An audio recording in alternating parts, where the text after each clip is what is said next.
Salut Chris, merci de me recevoir chez toi. Ben, je t'en prie. Donc, je vais te poser une série de questions, donc Marc, par rapport à ton expérience, les choses assez insolites que tu as vécues. Ok. Donc, il y a beaucoup de choses, donc il y a du pain sur la planche. Donc, c'est parti. Est-ce que tu peux, pour débuter, te présenter rapidement? On reviendra là-dessus ensuite. Alors, je m'appelle Marc Auburn. Je suis ce qu'on appelle un expérienceur, c'est-à-dire j'ai vécu des choses un peu particulières, dont il est plus facile de parler en ce moment qu'il y a quelques années. Donc, depuis le début de ma vie, je fais des voyageurs du corps et j'ai des expériences de type télépathie, vision d'aura, ce genre de choses. Donc, j'ai écrit un livre il y a quelques années pour expliquer mes expériences, pour témoigner, parmi beaucoup d'autres de ces choses-là. Et j'ai fait un résumé, une espèce de condensé, un peu journalistique, des typologies d'expériences qu'on peut avoir. Pour ainsi dire, en fait, tu dis que depuis que tu es petit, en fait, tu as cette capacité de sortir de ton corps, c'est bien ça? Oui, alors ça peut paraître étrange, sauf que c'est la capacité d'absolument tout le monde. Okay. Donc c'est arrivé très tôt, puisque j'étais tout petit. Je faisais des expériences de sortir du corps, mais je ne savais pas ce qui m'arrivait, puisque je planais chez moi, autour de chez moi, j'allais sur les toits. Justement, de ta première expérience? Ma première expérience a eu lieu avant ma naissance. Okay. Donc, puisque j'étais en dehors de mon corps et que j'ai dû être appelé au corps pour la naissance officielle.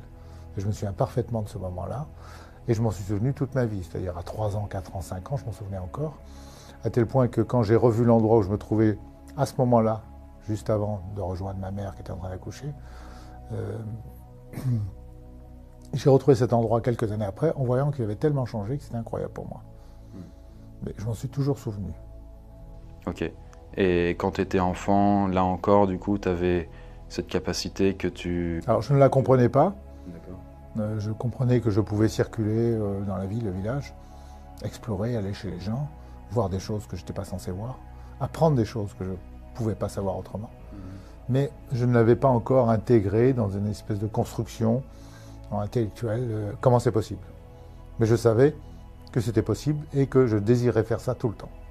Mais concrètement, en fait, ça ressemble à quoi? C'est quoi, en fait? Du coup, on claque des doigts et puis on est au bout de... Alors, ça ressemble, de manière très concrète, tu es dans ton lit, Okay. tu es petit, tu as 2 ans, 3 ans, et puis d'un seul coup, c'est comme si on décroche 2 aimants, sauf que c'est toi, un des 2 aimants, puis tu vois le plafond t'arriver en pleine tronche. D'accord. Et ça tangue comme ça, et tu vois d'un seul coup le plafond t'arriver à ça. Et puis tu te mets à balancer en l'air, et tu flottes, et tu vois, bon, moi je voyais mes parents dans la chambre, avec des lumières partout, et à partir de là, simplement par la pensée, je me déplaçais dans le coin. Voilà, je traversais les murs, j'allais sur les toits. Et ça, quand ça t'arrive très tôt et que personne ne t'en parle, tu te contentes de vivre l'expérience et d'en profiter, parce que c'est sympathique quand même. Mais au retour, comme personne n'en parle, tu n'en parles pas non plus. Simplement, tu attends que ça se reproduise. Parce qu'au départ, ça se produit de manière accidentelle, comme ça, avec des critères qui t'échappent, mais tu attends que ça se reproduise.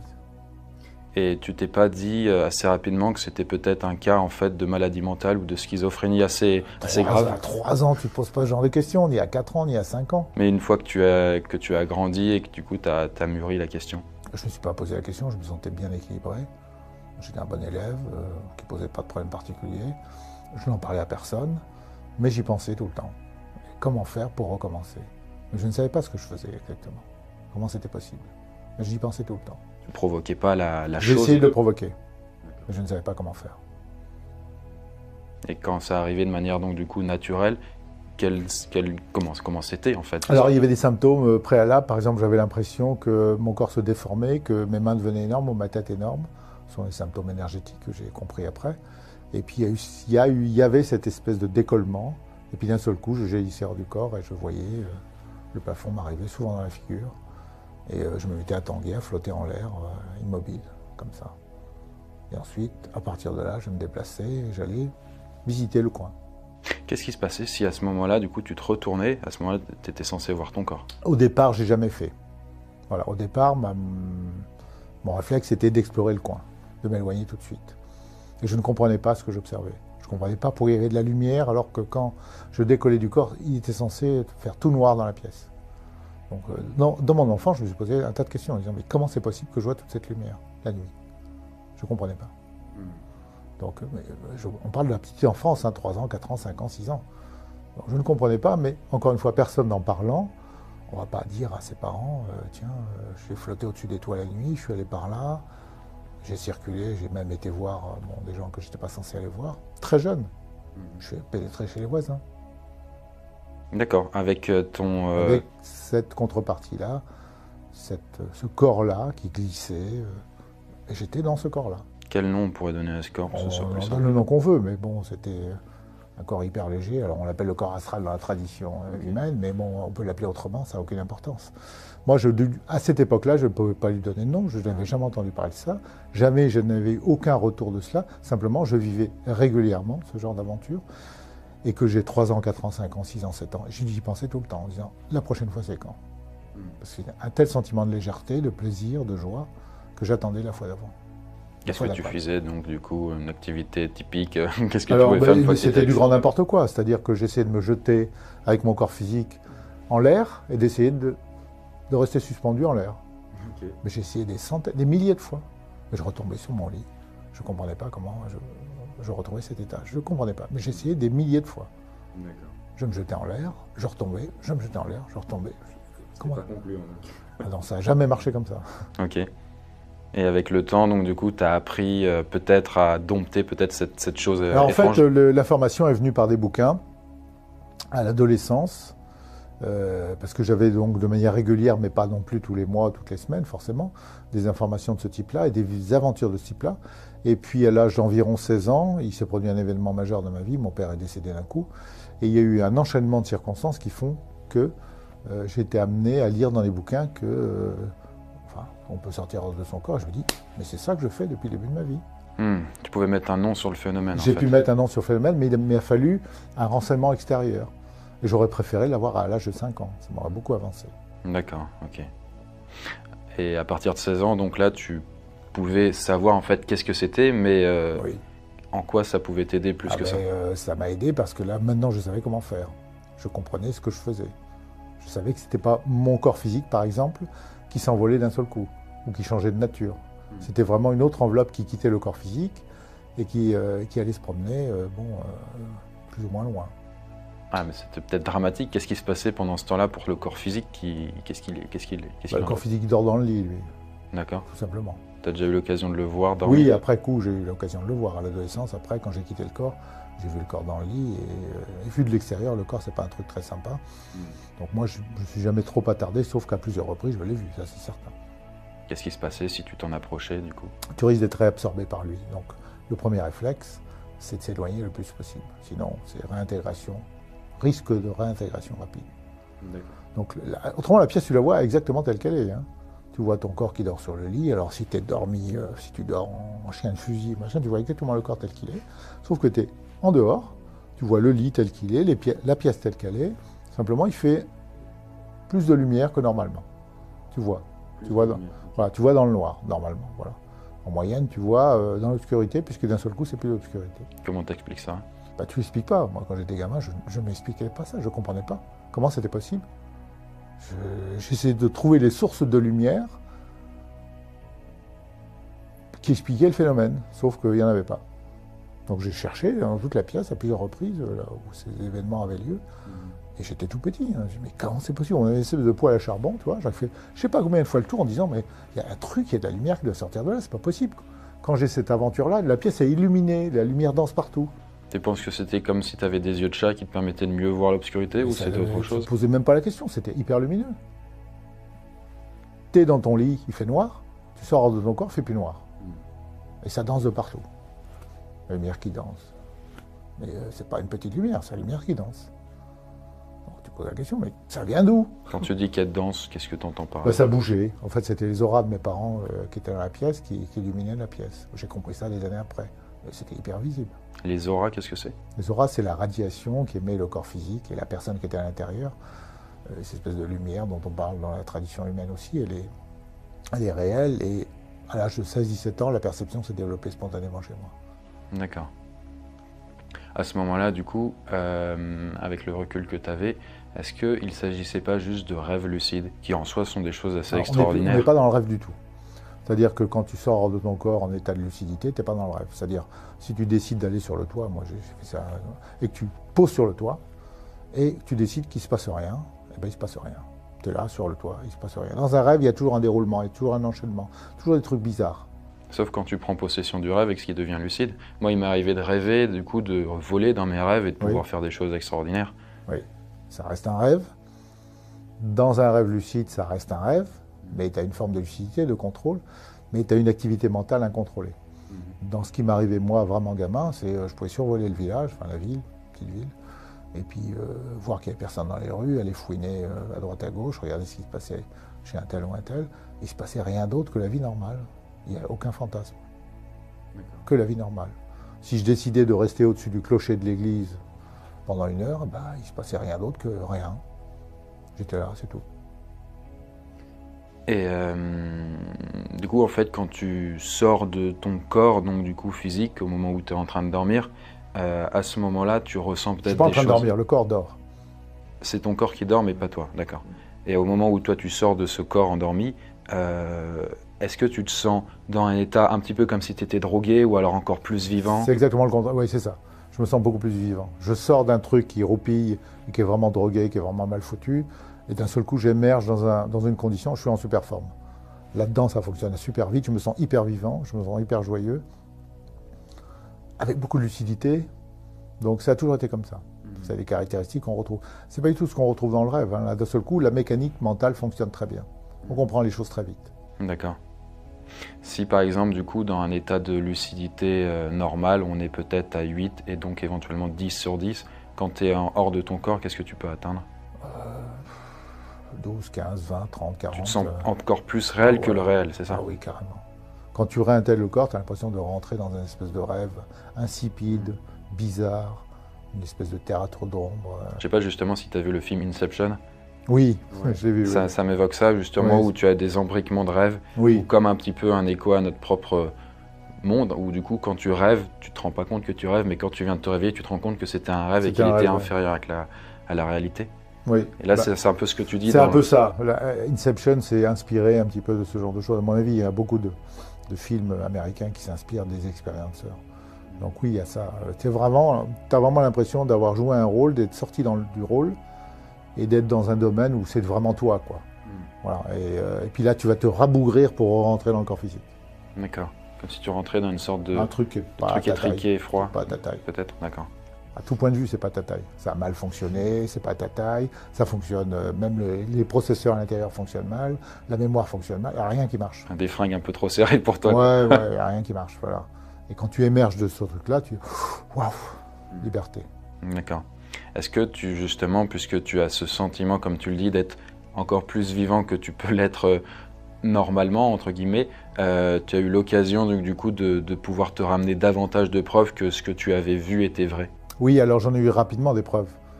J'en ai pas eu besoin longtemps parce que en étant gamin, j'ai ramené des preuves. Quantité. Mais les choses sont survenues naturellement. Donc même déjà à l'âge de 7-8 ans, j'avais des preuves. Ce que je voyais dans ces états-là était réel. Si tu veux que je te donne un exemple, je te donne un exemple très précis. Donc j'habitais un petit bled de province, et puis on avait une bonne à la maison, ce qu'on appelait une bonne, un personnel de maison.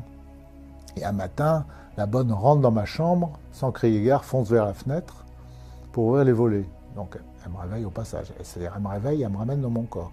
Moi j'étais en train de survoler la ville. Et la veille au soir, tout était normal dans cette ville-là. Mais à l'époque, il n'y avait pas la météo comme il y a maintenant, puis on n'avait pas la télé. J'étais en train de survoler la ville couverte de blanc, de neige. J'étais en train de contempler cette ville couverte de neige. Avec ton corps astral.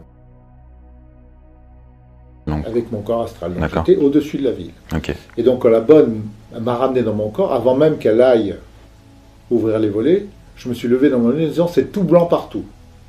C'est tout blanc partout. Et elle a ouvert les volets, je me suis précipité à la fenêtre et tout était blanc partout. La veille au soir, il n'y a pas un grain de neige qui était tombé. C'est un exemple. D'accord. Avant l'âge de 5 ans, je suis allé voir l'océan. Je n'avais encore jamais été voir l'océan avec mes parents à ce moment-là. Je suis allé voir l'océan. Ce sont des exemples.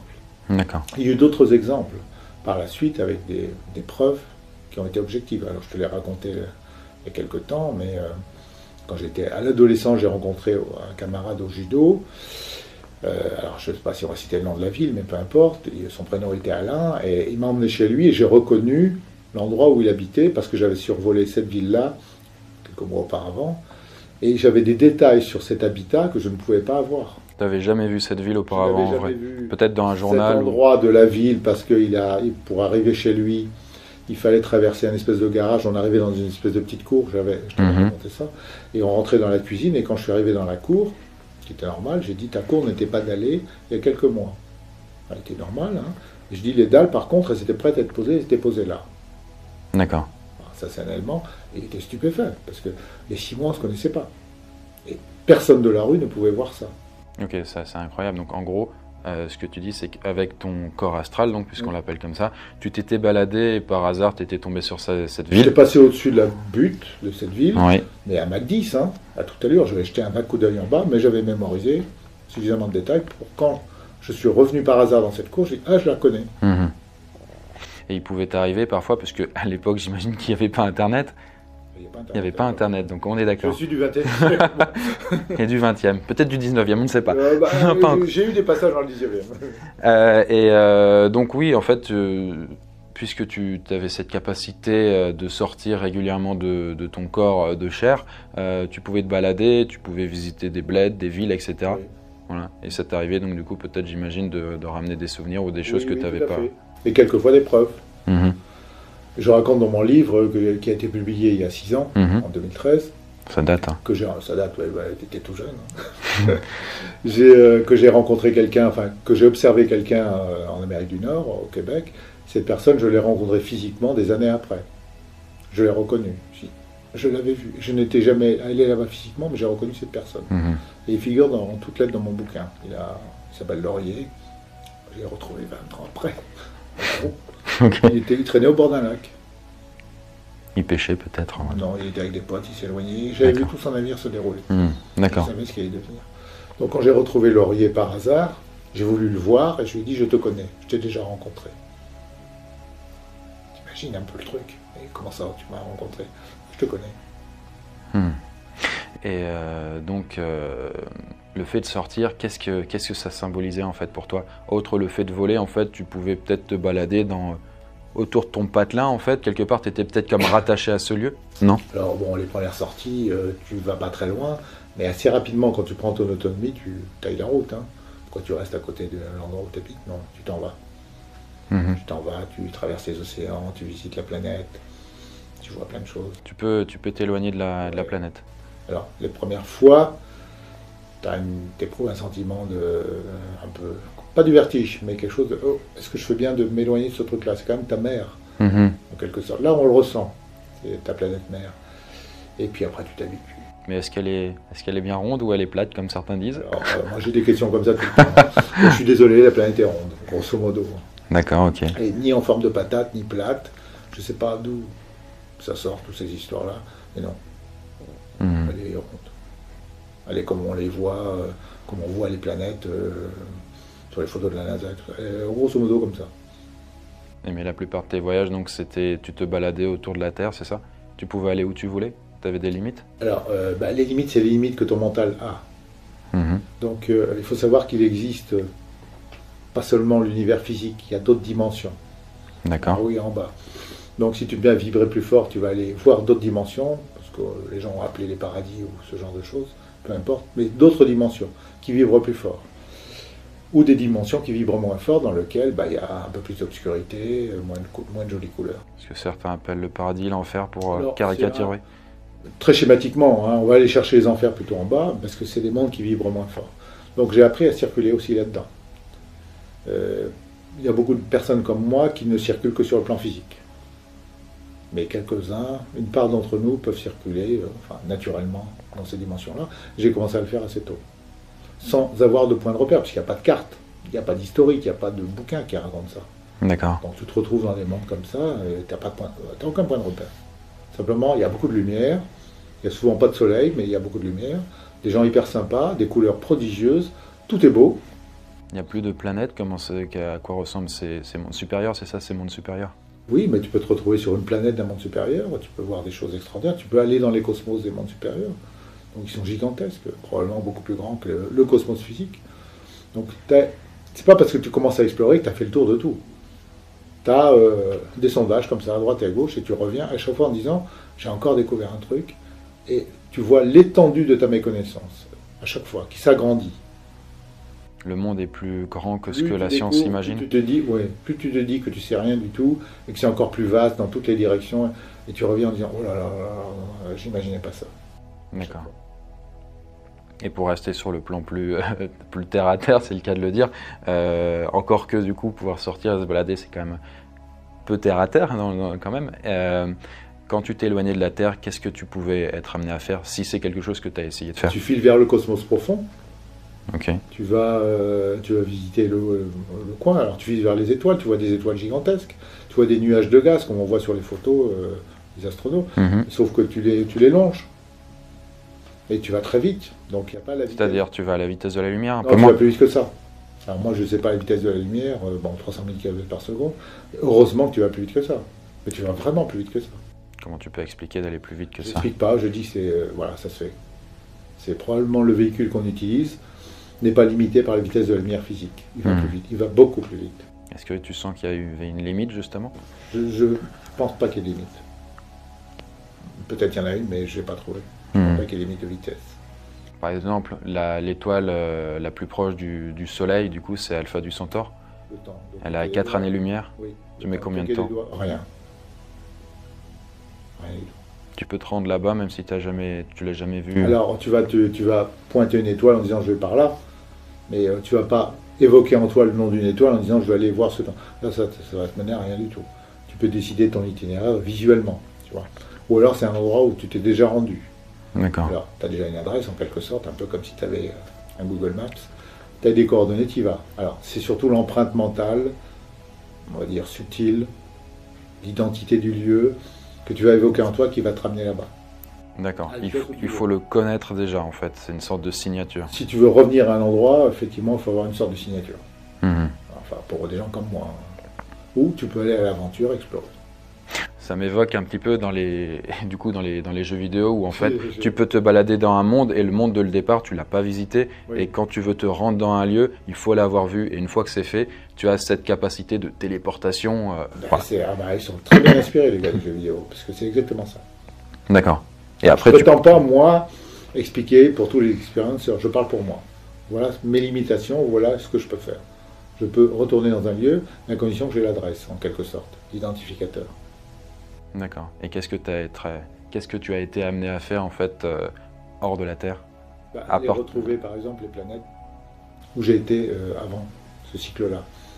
Ok. Parce qu'on prend des corps physiques, humains, c'est l'histoire de réincarnation, parce que tout ça c'est contigu. Tout ça, ça va provoquer des réflexions sur qu'est-ce que c'est que la vie, est-ce que j'existe après la mort du corps physique, et qu'est-ce que je faisais avant, qu'est-ce que je ferai après. Ça y répond très vite. Donc tu te rends compte que tu prends des corps, des enveloppes, alors, des histoires de réincarnation, il y en a dans toute l'humanité. Tu te rends compte que c'est vrai, tu commences à t'en souvenir en détail, c'est ce qui m'est arrivé, avec des éléments de preuve que tu vas éventuellement chercher sur place. Bon, moi, je raconte dans mon bouquin, c'était la Grèce et d'autres pays.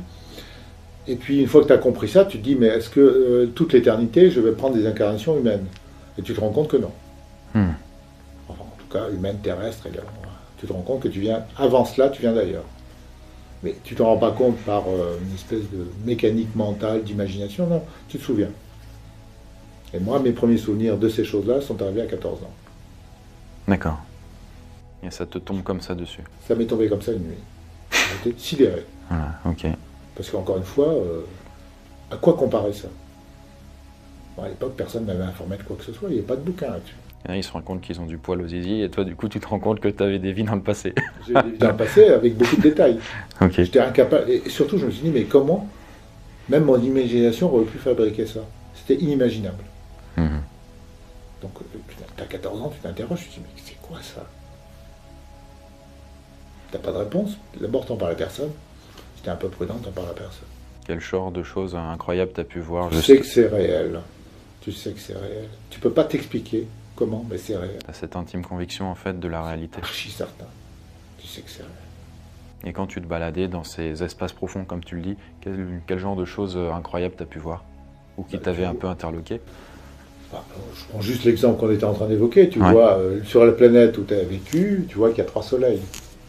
Alors, nous, on n'a pas l'habitude de ça. On sait maintenant que c'est possible. Il y a des systèmes binaires, et ensuite ça doit être trinaire, je ne sais pas le terme. Des systèmes de 3 avec 3 soleils. Ok. Sur la planète où j'avais vécu il y a donc, quelques dizaines de milliers d'années, il y avait 3 soleils. L'atmosphère n'était pas... le ciel n'était jamais bleu. Jamais. Un ciel bleu, c'était pas possible là-bas. Il était de quelle couleur? Orange, jaune, ce genre de truc. Mhm. Jamais bleu. Ça fait bizarre de voir un ciel bleu ici. Quand tu as pour référence que tu as vécu là-bas. Hmm. Mais regarde, toi, il y a simplement 20 ou 30 ans ici sur Terre, il y a toutes des armées de savants qui te disaient les planètes autour des étoiles, c'est le système solaire et c'est tout. Il n'y a pas d'autres exemples dans l'univers. Je t'assure, fais des recherches, tu vas voir. Mhm. Il y a encore 20 ans, 25 ans, les scientifiques de plus haut niveau pensaient cela. Ils pensaient cela. Ils étaient persuadés que c'était ça. C'est-à-dire que le fait qu'il y ait un cortège de planètes autour d'une étoile, c'était un cas hyper rarissime, une chance sur des milliards et des milliards. Okay, et alors que les expérienceurs, je ne suis pas le seul, racontaient déjà ça, en disant il y a des systèmes, il y a des planètes partout. Il y en a partout. L'univers grouille de vie. Il y en a partout. Un tas d'espèces plus ou moins avancées. Et des systèmes binaires, des systèmes trinaires, des endroits où on ne voit même pas le ciel noir tellement il y a d'étoiles et de gaz. Plutôt dans le centre des galaxies, j'imagine. Et là, dans le centre des galaxies où il y a une grosse quantité d'étoiles, les civilisations qui évoluent ne savent même pas qu'il y a un cosmos, parce que le ciel est tellement brillant et tellement d'étoiles qu'ils voient les étoiles les plus proches, mais pas les étoiles les plus lointaines. Ils n'ont jamais de noir. On n'imagine pas ça. Mais les voyageurs le savent. Quand ils commencent à voyager dans le cosmos, ils disent ah, c'est comme ça là-bas. Notre petite planète de rien du tout, autour de notre soleil unique, nous on a un ciel étoilé. On a un ciel qui est en théorie noir, parce qu'en fait dès qu'on émerge dans le cosmos, il y a tellement d'étoiles visibles que le ciel est plutôt blanc. Il est plutôt laiteux. Enfin, un peu plus compliqué que ça, parce que les étoiles sont en fait colorées, elles ont leur couleur spécifique. Et même, je pense que les astronautes doivent voir ce ciel-là. Nous, on le voit comme noir avec quelques étoiles, mais je pense que si tu émerges dans le cosmos, même avec... Comme l'ISS, par exemple, quand tu es au bord oui, de la Station plus Spatiale haut, Internationale. parce que tu es encore un petit peu dans l'atmosphère, mais je pense que le cosmos est plutôt blanc. Mhm. Enfin, blanc, à dominante blanche. D'accord. Peut-être après, c'était aussi le fait que tu n'aies pas tes yeux terrestres qui fait que tu avais cette perception-là. Oui, mais il y a tellement de lumière dans le cosmos que ça m'étonnerait bien que ça soit noir. D'accord. Même physiquement. Mhm. Il y a des étoiles partout. Et donc, du coup, tu évoquais ce principe de réincarnation. C'est un truc assez bouddhiste, finalement, puisque, du coup, dans les trucs chrétiens ou musulmans, c'était plutôt une sorte de paradis éternel qui peut nous attendre après la mort. Alors, moi, j'étais là-dedans, hein, comme quand, étant gamin, moi, j'étais dans la religion catholique. J'avais même une grand-tante qui était mère sud dans un couvent. Donc, jusqu'au moment où je me suis posé les questions, parce que je lisais les trucs, comme tout le monde. Je suis allé à la messe, et puis au bout d'un moment, à l'âge de 13 ou 14 ans, j'ai dit, mais qu'est-ce qu'il en est réellement, quoi. Et puis il a fallu raccrocher ça à mes expériences, en avoir une autre. Et puis, il y a un moment où tu te dis, enfin, on a un profil comédien, tu dis, je prends tout, là, je mets ça dans un coin, parce que vraiment, ça colle pas. Mhm. Pas du tout. Donc, tu révises complètement les bases qu'on t'a cherché à t'imposer, ou à te proposer quand tu étais petit.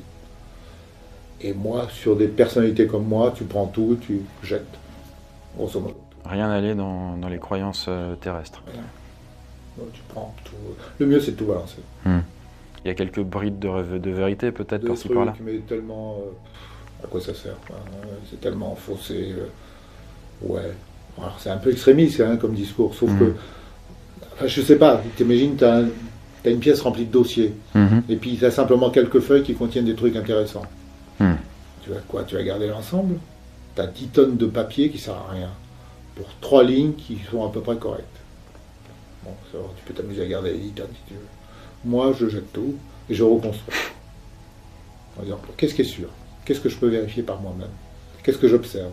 1 fois, 2 fois, 3 fois, 4 fois, 10 fois. Quelles sont mes suppositions? Donc c'est pas juste des croyances que tu pourrais te façonner toi-même, mais plus des, entre guillemets, du coup, quelque chose que tu as constaté de tes propres yeux. C'est ce que tu observes, c'est ce que tu sens. La réalité, c'est ce que tu perçois par toi-même. Et ce que tu as vérifié un certain nombre de fois. Quand tu touches un truc, c'est quand même plus réel qu'un truc que tu peux jamais toucher. Mais justement, avec ce corps astral dont tu parles, peut-être les choses sont complètement immatérielles. Mais pas du tout. Le corps astral, il a sa propre matérialité et tu peux t'attraper les mains. Alors peut-être tes propres mains, mais ça s'arrête peut-être à ça. Tu peux traverser les murs sinon. Oui, tu peux traverser les murs des mondes qui sont pas à la même fréquence que ton corps astral, que ce corps de lumière. Mais si tu trouves un pote qui est équipé d'un corps qui vibre à peu près comme le tien, tu vas le prendre dans tes bras et tu vas le toucher. D'accord. La matérialité, c'est juste une histoire d'interférence vibratoire. D'accord. Et tu découvres ça. Si on est sur le même plan physique, enfin, en l'occurrence notre plan terrestre, les choses sont matérielles, mais dès que tu t'en éloignes, en fait, ça devient vaporeux, c'est ça comme... Elles deviennent indépendantes les unes des autres, donc ta main passe à travers un mur, par exemple. D'accord. Voilà.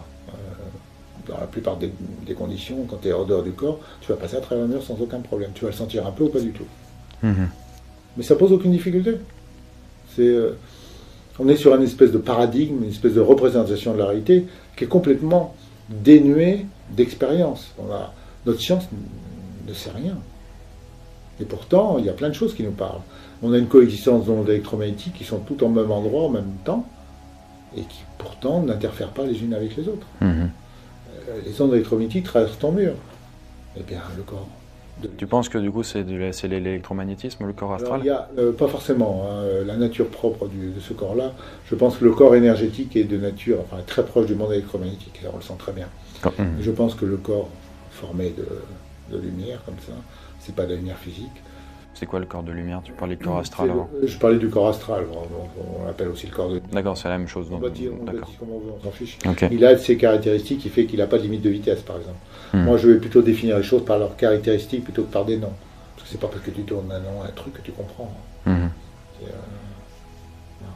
Donc, le corps astral, ça veut rien dire. C'est un terme astral, ça veut dire les astres. Que ça veut dire. Les caractéristiques, c'est qu'il n'a pas de limite de vitesse, par exemple. Une des caractéristiques. Il peut aller partout. T'as besoin de respirer peut-être? Il n'a pas d'inertie. D'accord. Par exemple, il va démarrer, et il va passer 1 million de kilomètres par seconde instantanément. Et il va s'arrêter instantanément. Il ne va pas secouer dans tous les sens. Ça m'évoque pas mal ce que tu racontes, justement, ces histoires de NDE, Near Death Experience, où les gens, après un traumatisme ou une sorte de mort, où ils semblaient être morts et ils se voyaient sortir de leur corps, ils avaient une expérience très particulière où ils pouvaient traverser un tunnel de lumière ou ce genre de choses. C'est la même chose. On est dans la même catégorie d'expérience. Simplement, eux, ça leur arrive par accident, parce qu'ils ont une crise cardiaque, un accident.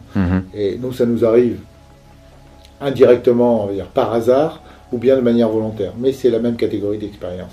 La différence entre les deux, enfin, entre les trois, c'est que l'expérienceur, il va commencer à maîtriser le processus. Il va savoir comment faire, développer la capacité. Si ça peut s'apprendre, ça peut se contrôler. Ça veut dire donc que, en fait, ces gens qui font leur NDE, qui sont d'ailleurs un ratio assez important parmi les gens qui ont des accidents, il y en a qui avancent le chiffre de 20% des gens qui se souviennent de NDE. Ça veut dire que quand ils sortent de leur corps physique, c'est leur corps astral, ce dont ils sont... Ils sont dans un... Alors on l'appelle comme on veut, encore une fois, mais ils sont dans un corps qui n'a pas les caractéristiques du corps biologique. Mais ils sont dans un véritable corps. Encore une fois, ils vont le toucher, ils vont se rendre compte qu'ils ont une enveloppe, et s'ils voient quelqu'un qui a le même genre d'enveloppe, ils vont le reconnaître, et ils vont même pouvoir le toucher.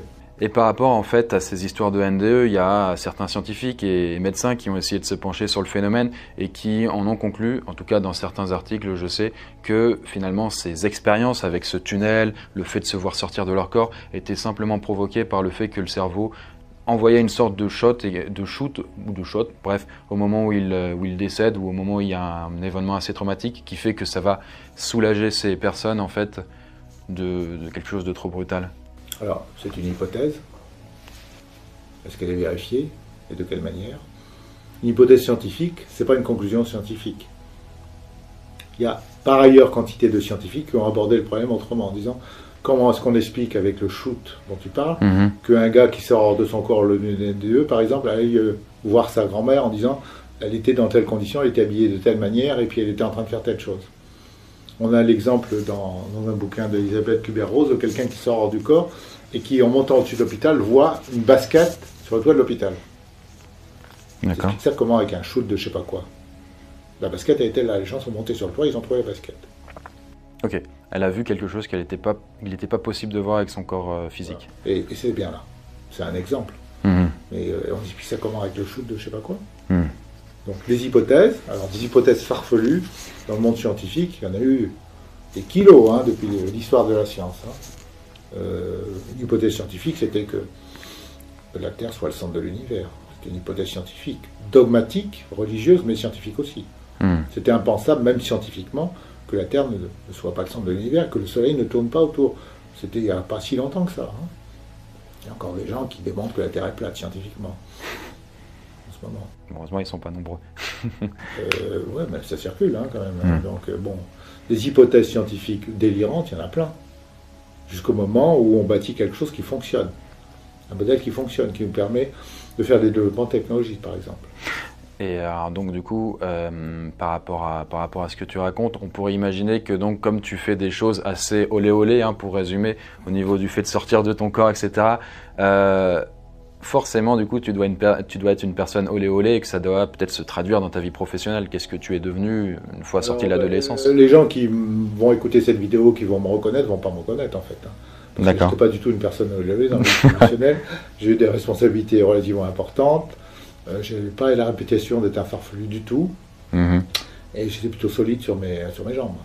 Donc, quand j'ai commencé à écrire le bouquin et que j'ai fait des vidéos, il y a quelques personnes qui sont tombées complètement dénues. Tu étais cadre supérieur dans une grosse entreprise? Voilà, j'ai eu des gros jobs, des bonnes responsabilités. Je n'étais pas du genre à délirer. Non, confiez pas les responsabilités que j'avais des gens qui auraient déliré. Il y avait trop de conséquences. Donc, mon profil professionnel n'est pas cohérent avec le délire. Non, je ne peux pas délirer. Non, les choses sont les choses. Un sou est un sou. Un élément est un élément. Et une hypothèse est une hypothèse. Tu ne te considérais pas comme une sorte de baba cool, en fait, qui n'avait pas les pieds sur terre? J'avais vraiment les pieds sur terre. Hein. Ah oui. C'est pas assez paradoxal par rapport à ce que tu nous racontes depuis le début? Des années et des années, on m'appelait Rambo. Hein. C'était mon surnom dans ma boîte et auprès de pas mal de mes clients. C'est pas ma guerre. C'est pas ma guerre. Rambo, c'est pas un mec hyper babacool, hein, globalement. Bon, c'était juste pour expliquer l'image de quelqu'un qui est vraiment dans l'opérationnel.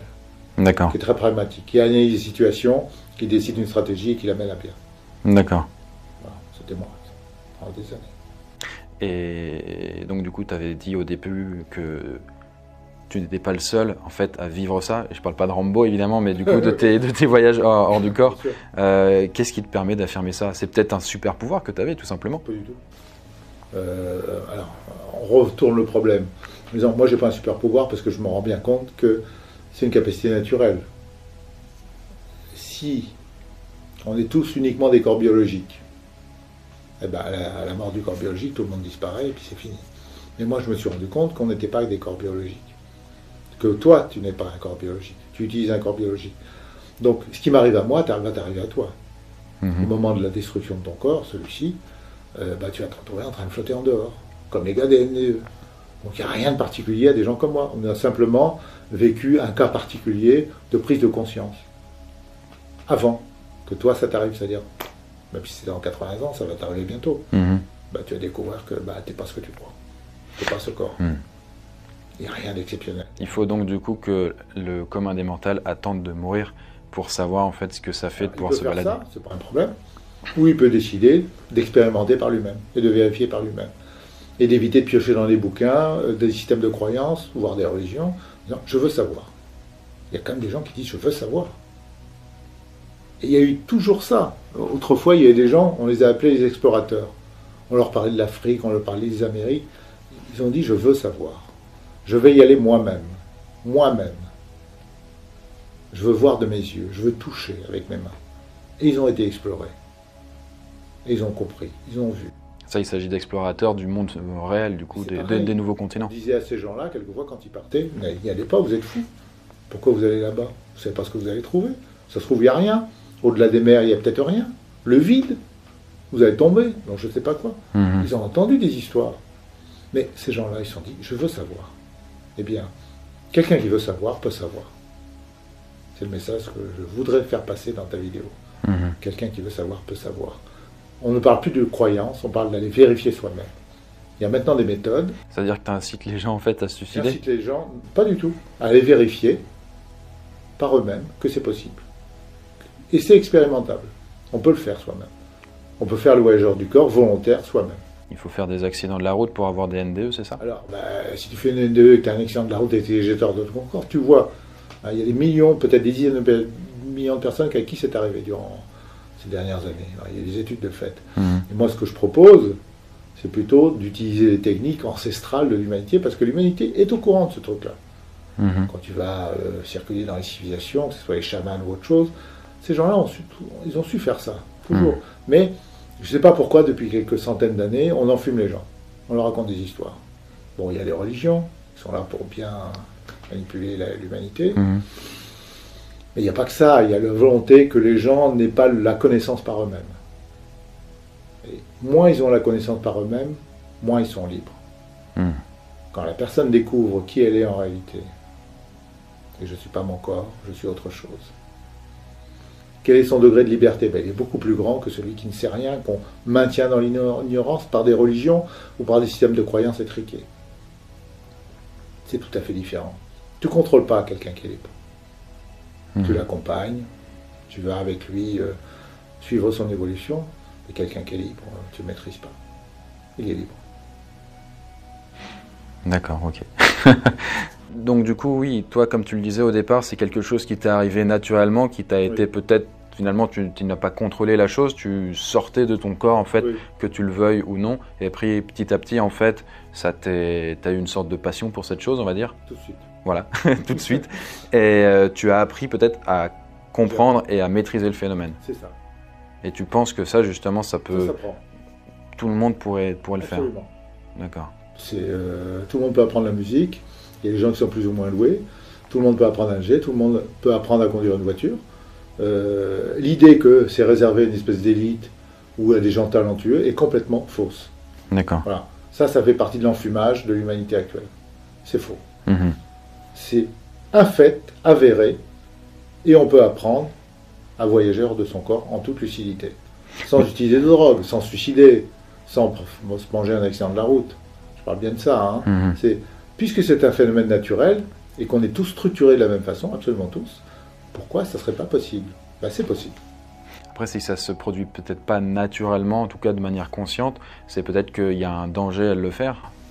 Eh bien, il y a des statistiques qui ont été faites par les Américains ou autres qui ont conclu qu'il y avait énormément de gens qui avaient vécu au moins une fois dans leur vie, de manière accidentelle peut-être, pas forcément avec un accident, ce genre d'événement. Ils sont retrouvés en dehors du corps.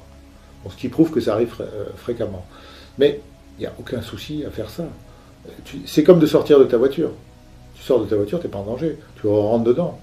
Donc il y a un tas de légendes qui circulent, qui ont toujours circulé, mais qui circulent avec l'avènement d'Internet, qui prétendent à des dangers particuliers. Eh bien, ça vient de la part de gens qui n'ont jamais expérimenté, systématiquement. Ils ont une opinion sur quelque chose qu'ils n'ont jamais vécu. Jamais. Mais c'est une opinion. Et une opinion, ça vaut 0. Vous avez une opinion, monsieur, sur quelque chose que vous n'avez jamais expérimenté vous-même.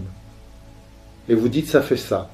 Ou ça fait ça. Ou le danger, c'est ça. Combien de fois vous avez voyagé en dehors de votre corps? Combien de fois? 0. Ces gens-là disent, à partir de 0. Ils supposent. Et c'est juste leur petite peur de rien du tout, ou leur désir de contrôler l'ignorance des gens. Bon, il est temps de sortir de là, le plus rapidement possible. Mais comment tu... Alors, très bien, nous sortons, tu sors. À un moment, il faut peut-être rentrer parce que la vie continue pour ton corps. Oui. Comment ça se passe? Tu as un rappel automatique avec ce que la tradition humaine appelle la corde d'argent. Donc tu reviens dans ton corps physique et c'est toujours trop tôt. Donc tu récupères les manettes de ton véhicule et tu le refais fonctionner, mais tu étais à l'extérieur quelques secondes auparavant. Donc oui, ta vie physique continue à s'animer. Et tu prends plaisir à cette vie physique. C'est pas du tout une fuite, c'est une exploration. D'accord. C'est tout à fait différent. Si tu peux explorer, pourquoi tu n'irais pas explorer? Si tu peux comprendre que tu es autre chose que ton corps et que tu vas continuer d'exister après la mort de ton corps, mais c'est complètement différent. Ta vie va être différente. Entièrement. Tout va être différent. Quand tu vas arriver vers la vieillesse, tu ne vas pas arriver vers une espèce d'impasse où tout devient catastrophique. Tu sais qu'il va y avoir un prolongement. Et que, à la mort du corps biologique, tu vas rentrer dans une nouvelle existence que tu connais déjà. Et c'est plus du tout la même façon d'aborder les choses. Ça n'a plus rien à voir. Et puis tu vas plus être scotché par une religion qui va te dire, si tu fais ça, tu vas aller au paradis. Quel paradis? Il est fait comment? On y fait quoi? Est-ce qu'il est éternel? Est-ce qu'on s'amuse pendant des millions d'années avec des vierges? Je ne sais pas. Alors, des vierges ou je ne sais pas quoi, des anges. Nous, on sait que non. On sait que ces représentations de l'au-delà sont d'une très grande puérilité et ne sont basées uniquement que sur la projection de notre monde physique. Mhm. Hein, on s'imagine ce que serait le paradis, mais à partir du monde physique. Et on manque terriblement d'imagination. Donc l'expérienceur, la personne qui expérimente, se sépare de ça. Elle ne peut pas considérer les fables, parce que ce sont des fables, qui sont contenues dans les vieux bouquins. Alors avec tout le respect qu'on doit ou qu'on ne doit pas, hein, peu importe, c'est pas le sujet. C'est vraiment, il n'y a rien qui correspond à la réalité. Moi, je ne me vois pas me travailler dans un paradis, à jouer de la harpe sur les nuages pendant je ne sais pas combien de temps, avec les anges à côté, Dieu le Père un peu plus haut. Mais ça serait d'un emmerdement infini. Je prends juste cet exemple-là. Qu'est-ce qu'on va faire? C'est ça le paradis? Non, je ne suis pas d'accord, hein, ça ne vaut pas le coup. Hein. Donc, mais ça ne se passe pas comme ça. Ici, on est d'abord, le voyageur comprend que la civilisation humaine, c'est une civilisation parmi une infinité d'autres. Et qu'il y en a beaucoup d'autres. Même dans cet univers? Même dans cet univers physique. Alors là, on peut aborder le sujet parce que tu l'as déjà abordé dans tes vidéos, mais on n'est pas tout seul dans l'univers et on n'est pas tout seul non plus sur cette planète. Pas du tout.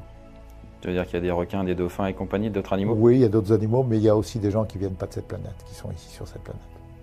Voilà, des personnes. Donc certains sont largement plus avancés que nous, à tout point de vue. Tu parles des ovnis, c'est ça? Je parle des ovnis, des ET, etc. Le voyageur découvre cette réalité-là. Comment on peut être confronté à ça? Tu sors hors de ton corps. Oui. Tu as un corps qui peut voyager à une vitesse infinie. Okay? Tu vois passer un ovni. Quand? Ouais, le corps de lumière. Tu vois passer un ovni. Qu'est-ce que tu fais? Tu cours après, hein, pour aller le voir. Parce que là, tu peux le suivre, tu peux le rattraper. Eh bien, tu vas voir. Ok, tu te rends compte que la planète, il y a d'autres personnes que les gens officiels. Et moi, j'ai vécu ça. Comment ça se fait qu'on ne les voit pas, même avec nos radars ou compagnie? D'abord, on peut les voir, même avec les radars. Si tu plonges dans le dossier, tu vas trouver plein d'éléments.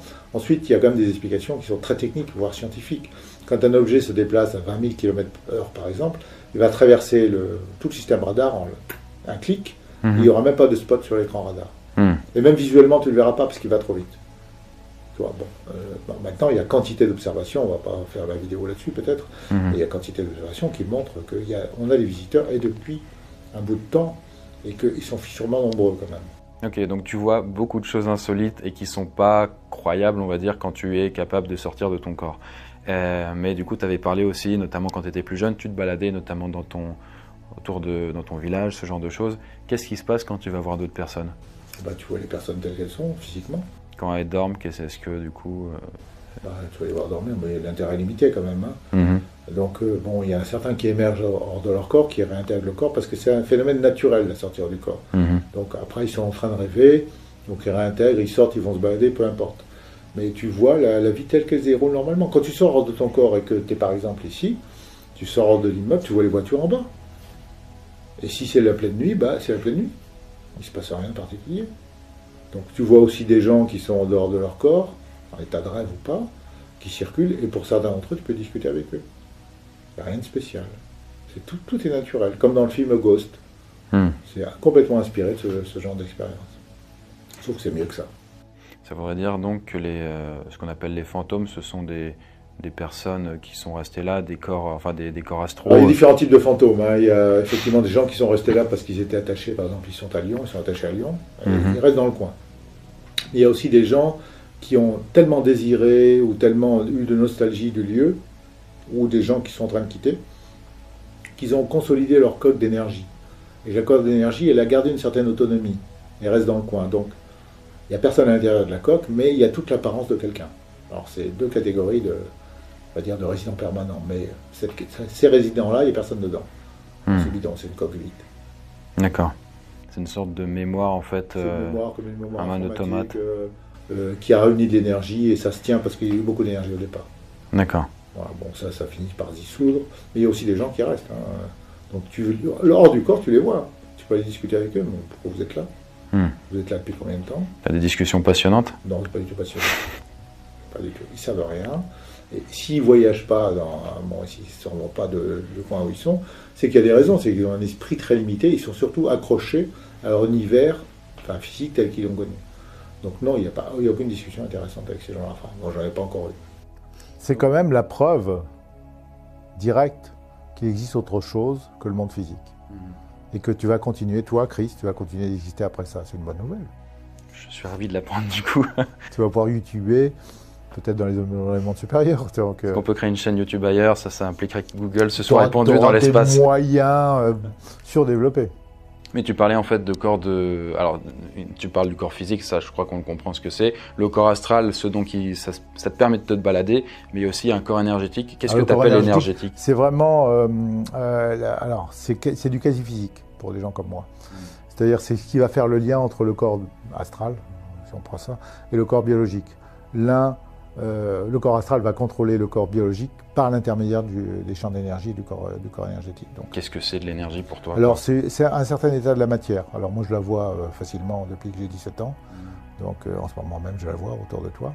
Je la vois circuler, bouger, et chaque fois que tu as un truc, un pète au casque, là, ça fait poum, une gerbe de lumière particulier. Donc, c'est très observable, c'est très facile. Il y a plein de gens maintenant qui le sentent et qui la voient. C'est vraiment pas difficile. Et on a maintenant des appareils depuis pas mal d'années qui sont capables d'interférer avec ce champ d'énergie. C'est par exemple l'effet Kirlian, que les Russes ont trouvé avant la Deuxième Guerre mondiale quand même.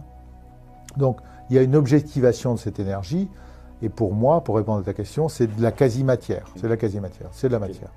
Donc l'état de la matière, je récapitule, on a du solide, du liquide, du gazeux, du plasmique. Ensuite le plasma, ouais, et donc ce serait le cinquième état. Ça sera un état, voilà, ça sera un cinquième état.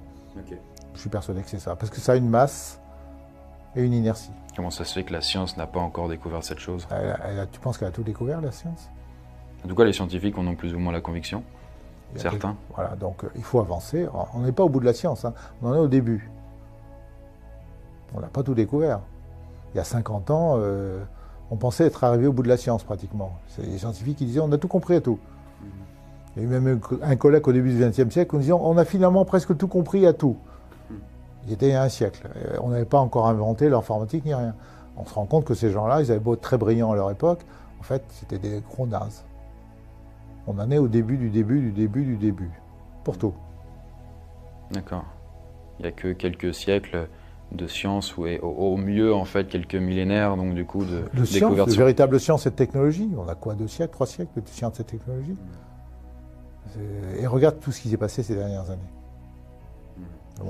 Puisque justement on évoque les scientifiques, est-ce que toi tu as essayé de t'approcher de peut-être de valider tes expériences justement? Est-ce que j'ai besoin de les valider pour moi, tu penses? Pour toi non, peut-être pas, puisque tu en as la conviction, mais peut-être pour le monde entier. Mais il y a eu des gens qui se sont prêtés à ce genre d'expérience.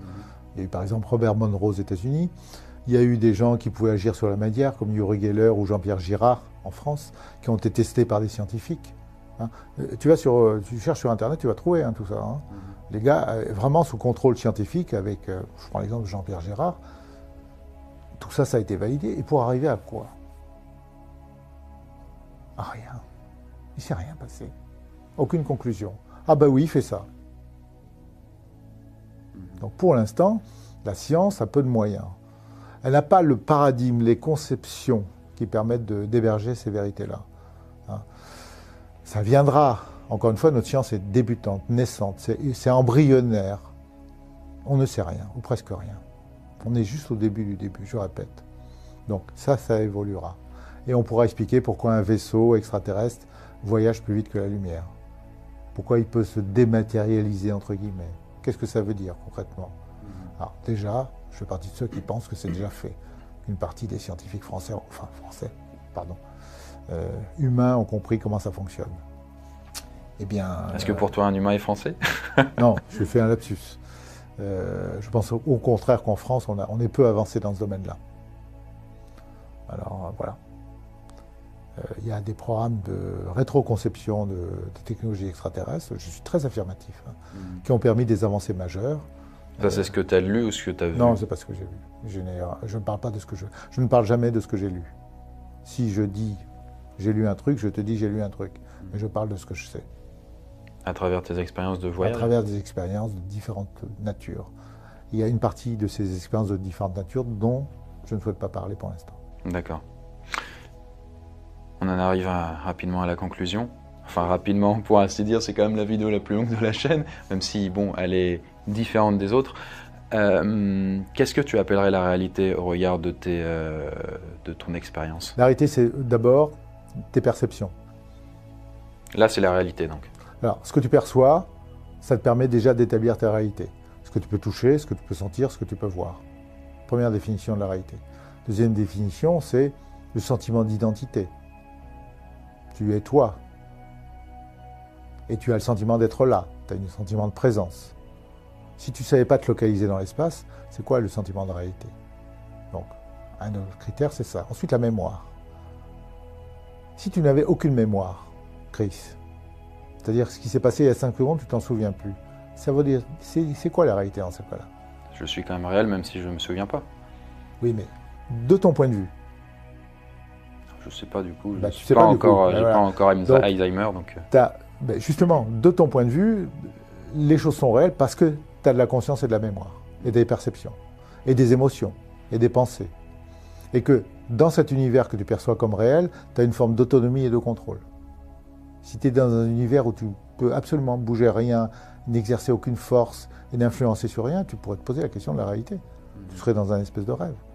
Donc, avec ces paramètres-là qui sont assez précis dans mon esprit, hein, en tout cas, tu peux en rajouter d'autres, tu as une perception de la réalité. La réalité pour toi, c'est ça. C'est je peux percevoir, je peux avoir des pensées, des émotions, avoir un sentiment d'identité, agir sur cet environnement, me déplacer dans cet environnement-là, dans cette réalité-là. Et quand tu as fait la boucle avec tout ça, tu dis, ça c'est une réalité. Sinon, il y a quoi d'autre? S'il n'y a aucun de ces critères ou juste une partie, c'est quoi? Tu penses donc du coup que ce monde physique, il est réel ou c'est une Il illusion? est absolument réel. Oui, c'est réel. Oui. On n'est pas dans une matrice comme certains peuvent l'affirmer. Non, c'est la foutaise. Mhm. C'est une vue de l'esprit pour expliquer autre chose, en fait, plus exactement. Et ça fait partie de l'enfumage. Il faut sortir de là, à mon avis. Bon, il y a eu un joli film, Matrix, c'était très intéressant, il n'y a pas de souci. Hein. Mais il va falloir expliquer les choses aux gens, et c'est pas parce qu'on utilise un mot qu'on donne une explication profonde et précise. Et la matrice, c'est pas un mot suffisamment précis. D'accord, ok. Mais alors, quand tu sors de ton corps et que tu te balades ailleurs, est-ce que c'est réel? Ou est-ce que c'est Oui. une autre réalité? Ton sentiment de réalité est encore amplifié. C'est-à-dire que, on parlait des caractéristiques ici. Tes perceptions sont plus fortes. Tes pensées, tes émotions sont plus fortes, plus intenses. Ta maîtrise, tes déplacements sont plus, on va dire, puissants. Ton sentiment d'identité est plus puissant. La vie qui circule en toi est plus puissante. Donc si on prend l'ensemble du bloc, qu'est-ce que la réalité? Eh bien, je compare la réalité A avec la réalité B, effectivement, je me sens encore plus réel dans la réalité B. Mais la réalité A est quand même réelle. La B étant donc du coup avec Plus ton corps vivante, astral. plus... D'accord. voilà. Parce que c'est vrai que dans le terme déjà astral, il y a le côté astre, peut-être immatériel, un peu éthérique. C'est pas, un astre n'est pas immatériel, c'est la tradition humaine. On a désigné ce corps-là de cette manière. Je ne sais pas qui a inventé ce terme, mais il rime à rien du tout. Ça n'a rien à voir avec un astre. C'est pas un univers fantomatique comme on l'a déjà vu Pas avant. du tout. Non. C'est pas du tout. Alors, un astre n'est pas fantomatique. Alors, il est fantomatique quand tu ne peux pas toucher une étoile, parce qu'elle est un peu loin. Mais moi, je ne sais pas, étymologiquement, il faudrait se créer un nouveau vocabulaire. Hein, et c'est pour ça que je suggère de plutôt parler des caractéristiques plutôt que des noms. D'accord. Ok. Qu'est-ce que tu en penses? Oui, pourquoi pas. Et donc du coup, une fois qu'on est libéré de tout ça, quand on meurt, qu'est-ce qui se passe? Alors, quand on est libéré du corps physique, on émerge hors du corps, exactement comme une sortir du corps ou lors d'une NDE. Tu veux que je te dresse le scénario type? Rapidement, oui. Alors, rapidement, tu vois les gens qui pleurent autour. Enfin, si tu as de la chance, les gens pleurent autour de ta dépouille. Justement, je dis ça parce que mon père est décédé récemment. Bien, alors, si tu as versé des larmes, il était probablement par là, en train d'observer la chose. Donc, tu es concerné. Tout le monde est concerné à un moment ou à un autre. Moi, j'ai perdu mon père aussi très jeune. Donc, tu observes ça, sauf que tu te sens parfaitement vivant et tu vois les gens pleurer. Et puis, tu vois un truc que tu as... Du point de vue du décédé. Du point de vue du décédé, lui, il est en pleine forme, alors, schématiquement, hein, parce qu'il peut y avoir un cheminement aussi personnel. Mais schématiquement, lui, il va bien. Il dit simplement, oh les gars, je suis là, hein. Personne ne me voit, personne ne m'entend. Mais je suis là, ça va bien, et le truc là, c'était mon corps. Alors vous en prenez soin si vous voulez, mais c'est pas mon problème. Et puis après, le décédé, celui qu'on appelle le décédé, ça fait bizarre après coup de l'appeler comme ça, parce que lui, il a la pêche, en général. Il se sent plus vivant qu'il Il se sent l'était plus quand vivant. il était S'il vivant. était malade, il est plus malade, voilà, schématiquement. Donc il se sent vivant, libéré, à nouveau jeune, à nouveau en pleine forme. Si ton père était âgé, eh ben, d'un seul coup, il est à nouveau jeune, il n'est plus mal nulle part. Bon. Et là, il va naturellement monter en vibration. Alors, un truc comme ça, je te fais l'image. Hein. Et il va voir ce monde disparaître et il va monter. Avec ce petit bruitage d'ascenseur, un monde charge. C'est mal foutu, hein, je ne sais pas faire. Mais en quelque sorte, oui, il va se décaler. Ça va plutôt être un fondu enchaîné. Le monde ici va disparaître, alors ça peut être en plusieurs jours, peu importe. Mais il va se retrouver, émerger, comme dans les NDE, dans un monde plus lumineux, en général. Il faut lui souhaiter. Donc, il va réémerger dans un monde plus lumineux, un monde qui correspond plus à ce qu'il est en réalité. Et là, en fait, il va aller exactement là où le porte sa conscience. Le voyageur comprend que l'état de conscience va déterminer l'endroit où tu te rends. Hein, alors, très schématiquement aussi, si tu es un brave type et que tu es un peu joyeux et puis que tu n'as pas trop de rancœur envers tout ce qui s'est passé sur Terre, tu vas plutôt aller dans un endroit sympathique. Mais inversement, ça peut arriver, même de manière transitoire, si tu es vraiment un sale type, tu en veux à la Terre entière et que tu as tué 200 personnes avant de partir, tu peux très bien faire le chemin inverse. Aller en enfer, pour ainsi dire. Aller dans des régions qui sont beaucoup moins sympathiques, même que le monde physique. Est-ce que ce sera la souffrance éternelle? Non, ça sera transitoire. Un certain temps, là-bas. Donc je ne parle pas au hasard, j'ai vu des gens réémerger de ces endroits-là. Donc ils finissent par réémerger. Alors ça peut prendre 15 jours, par rapport au chrono physique. Hein. 2 mois, 6 mois, 10 ans, 3 siècles, mais il n'y reste pas éternellement. L'enfer éternel est un mythe inventé par des humains ignorants. D'accord. Parce que à chaque fois, du coup, tu évoques et tu ramènes toujours à l'expérience directe et à ce que tu as pu vivre et expérimenter. Moi, j'ai vu des gens réémerger de ces endroits-là. J'ai pu circuler en haut et en bas et voir comment c'était fait. Allez-y voir, vous comprendrez. Est-ce que c'est du passé? Je ne parle pas du coup de ces paradis enfers, mais justement le fait de pouvoir sortir de ton corps. Est-ce que c'était des affres de la jeunesse et qui ont été résorbés, on va dire? De sortir du corps? Oui. Des affres? Non, il n'y a pas d'affres. Mais on peut avoir ce type d'événement qui survient alors que les gens vivent des événements difficiles. Hein, quelqu'un qui se fait violer toute jeune va vivre des expériences hors du corps pour se retirer de la réalité physique. Elle ne se retire pas de la réalité, elle s'extirpe du corps pour ne pas subir toute la souffrance qui est liée au fait qu'elle se fasse violer. On a souvent ce genre de choses. La Terre est un lieu assez difficile. Tu continues donc du coup à sortir de ton corps? Oui. Encore aujourd'hui? Oui, enfin aujourd'hui, pas encore aujourd'hui, mais oui, de nos jours, oui, bien sûr. D'accord. Bien sûr, absolument. Et donc c'est, comme tu le disais au début, c'est assez fréquent, c'est ça? Alors, tu vas développer la fréquence en fonction de tes aspirations profondes. Si tu es préoccupé par des choses de l'ordre du monde matériel, par exemple, tu as un problème professionnel, ou tu tombes amoureux, c'est l'exemple que je prends de temps en temps, l'objet de ton attention est sur Terre. Donc tu vas avoir tendance à moins voyager. Mais bon, les voyageurs sont assez fans de voyage, en général. Donc ils y pensent tout le temps, et dès que l'occasion se présente, je ne dis pas que c'est automatique, enfin, chez les gens comme moi, c'est pas automatique. Donc il faut le provoquer, et de temps en temps ça marche, de temps en temps ça ne marche pas. J'ai tendance à m'améliorer. D'accord, ok. J'en suis content. Est-ce que tu auras un mot de fin? Il n'y a pas de fin. Il n'y aura jamais de fin. Même Pour chacun d'entre nous.